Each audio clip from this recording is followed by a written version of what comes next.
Video लेकर आए हैं आप लोग के सामने, जिसमें हम बात करेंगे भारत के बहुत ही मशहूर और बड़े साम्राज्य के बारे में। इस साम्राज्य का नाम है मुगल साम्राज्य, जिसमें से हम बात करेंगे इसके अजीम और शान शहंशाह या बाहुबली कहे जाने वाले बादशाह जलालुद्दीन मोहम्मद अकबर के बारे में।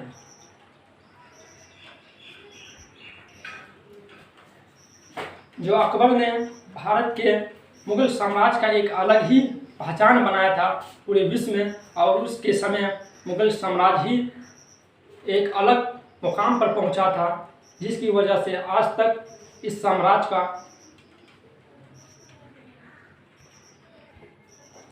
और हम बताएंगे कि अकबर ने मुगल साम्राज्य को कैसे एक ऐसे इतनी बड़ी साम्राज्य का एक रूप दिया, और उसके जो इतनी बड़ी राजा बने उसके बारे में हम कुछ रहस्य और उसके उद्देश्य के बारे में बताएंगे इस वीडियो में। और मैं एमडी मुस्तफिज, आप देख रहे हैं एमएस हिस्टोरिकल रिसर्च। हमारा वीडियो आपको पसंद आए तो लाइक करें, और नए आए हैं हमारे चैनल पे तो सब्सक्राइब करें। अकबर को मुगल वंश का हीरो माना जाता है, क्योंकि अकबर के ही शासन काल में मुगल वंश में उत्कृष्ट काल शुरू हुआ।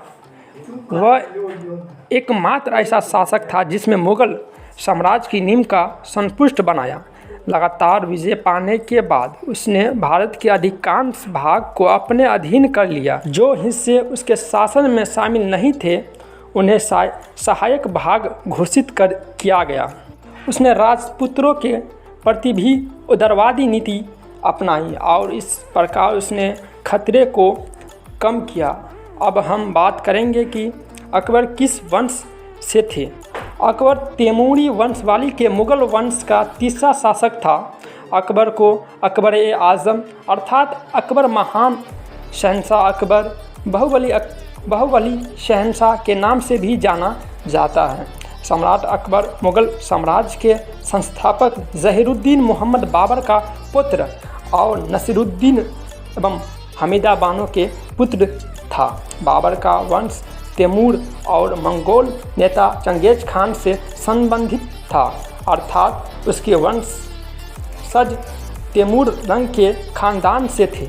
और मित्र पक्ष, जिसे हम माता की पक्ष की कहते हैं, का संबंध चंगेज खान से था।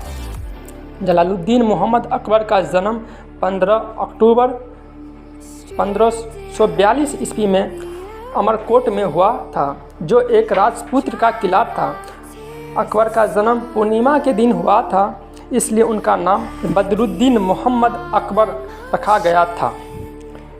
बद्र का अर्थ होता है पूर्ण चंद्रमा, और अकबर उनके नाना शेख अली अकबर जमानी के नाम से दिया गया था। अकबर ने मुगल शक्ति का भारतीय उपमहाद्वीप के अधिकांश हिस्सों में विस्तार किया।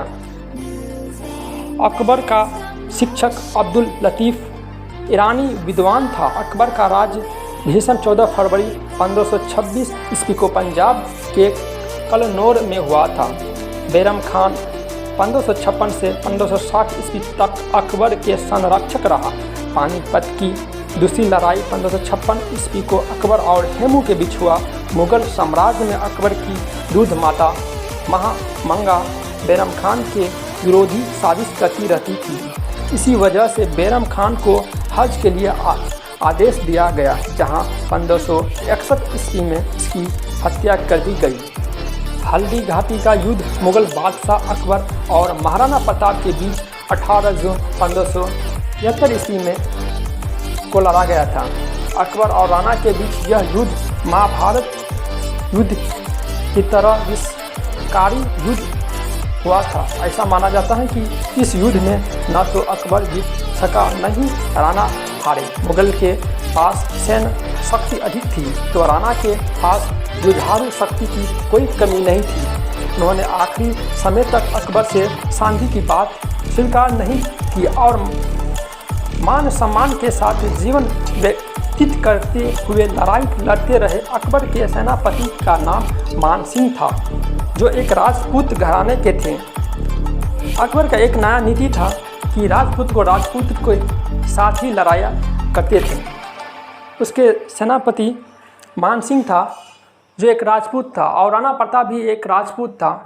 उसने दोनों को एक साथ लड़ाते थे।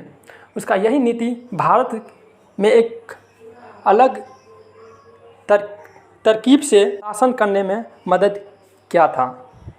भारत को एकता बनाने के लिए उसने समझ लिया था कि हिंदुओं और राजपूतों सभी को हम साथ लेकर चलेंगे, तभी उस देश पे हम शासन कर पाएंगे और एक अलग पहचान बना पाएंगे, क्योंकि यहाँ राजपूत की शक्ति सबसे ज़्यादा थी उस समय।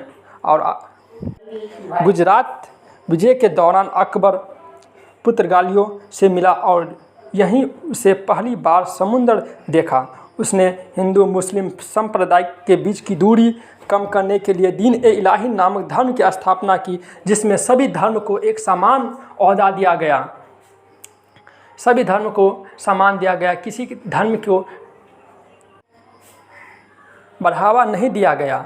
उसमें सभी धर्म एक साथ रहने का, सभी धर्म के साथ एक रूल एक नियम के साथ चलने का एक नियम लगाया और इस नियम का नाम उसने दीन-ए-इलाही दिया गया। इसलिए कहते हैं कि मुग़ल साम्राज्य अकबर ने एक नया धर्म की स्थापना की, जिसमें सभी धर्म को एक समान ओहदा दिया गया और इस धर्म का नाम दीन-ए-इलाही दिया गया था, जिसने अकबर ने ही खुद उसे बनाया था। तो है दोस्तों, मैं आज इतना ही बताएंगे और अगले वीडियो में आपको हम अकबर के बारे में और कुछ नए जानने के लिए हम वीडियो बनाएंगे, जिसमें अकबर एक भारत के, आप लोग जानते ही होंगे कि अकबर एक मुग़ल साम्राज्य का हीरो माना जाता है, क्योंकि उसने अलग ही भारत के नक्शा को बदल दिया। इसके नज़र में सभी धर्म एक समान थे।